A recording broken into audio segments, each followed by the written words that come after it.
Hello, welcome back to Positively Ernest. I'm Gary Takesian, your guide as we delve into the timeless wisdom of Dr. Ernest Holmes, founder of the Science of Mind philosophy. And we'll be looking at how we can apply his teachings in our daily lives. Our topic today, a consciousness for our time. Our lives today are filled with the richness of human diversity. It is like a vibrant thread that weaves together intricate patterns of life. And yet, in more recent times, the emphasis on our differences has often overshadowed our shared humanity. Science of Mind offers a perspective on this challenge, reminding us of our connection with all life. Central to this philosophy is our belief that nothing exists outside of the one divine presence. That includes each of us showing up as a unique and individual expression of the divine. We are all, in essence, branches of the same cosmic tree. We hold that belief to be true, whether others share our views or not.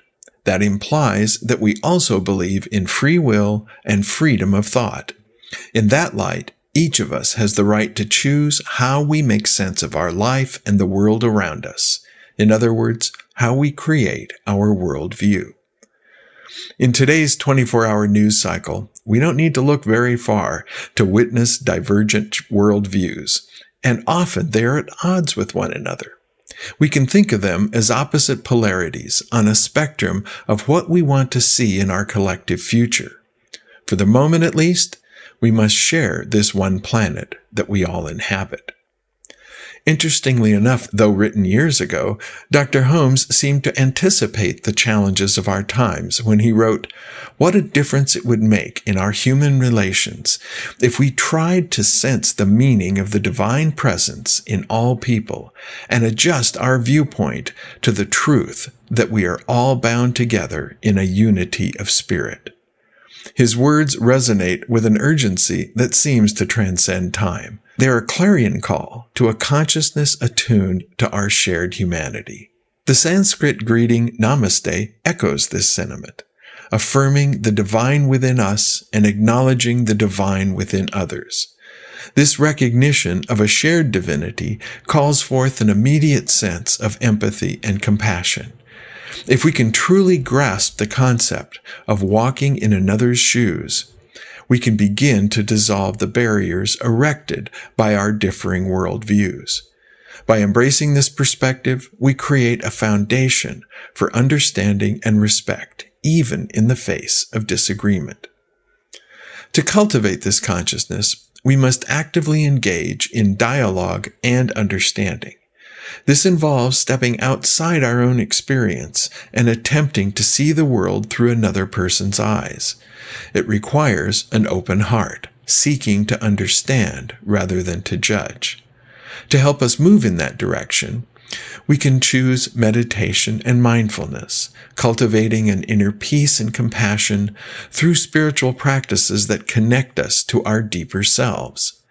We can also seek opportunities for cross-cultural exchange, to interact with people from different backgrounds, cultures, and belief systems.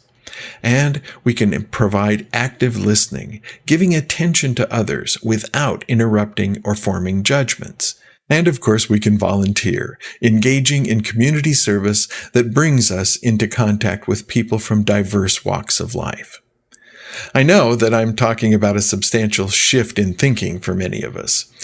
And even though changes in thinking are a foundation of my Science of Mind training, I know that it's not easy to move from judging the behavior and the beliefs of others and then morphing into one of compassion and empathy. Sometimes I feel that my distaste for what others say and do evokes a simmering anger that just feels like I want to scream out in protest.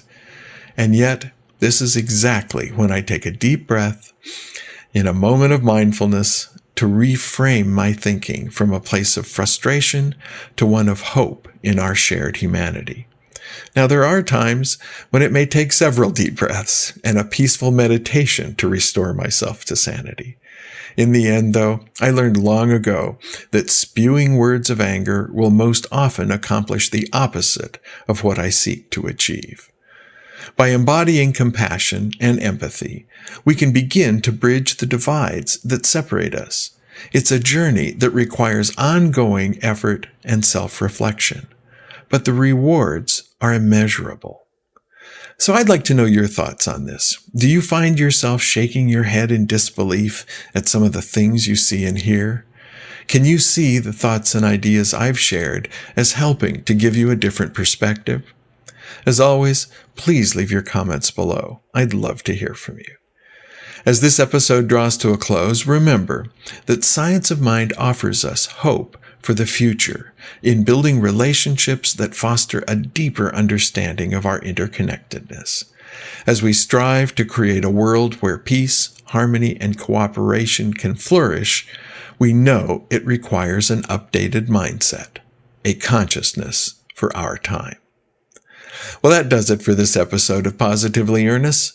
Join me again next time when we will again draw insights from the wisdom of Dr. Ernest Holmes. Thanks for joining us for this episode of Positively Ernest from Vida Spiritual Learning Center.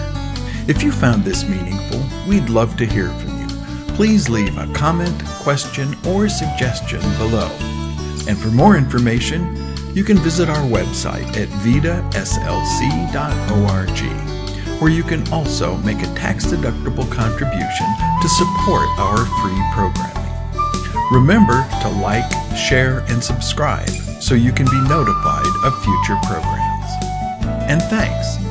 We'll see you next time as we are Positively Ernest.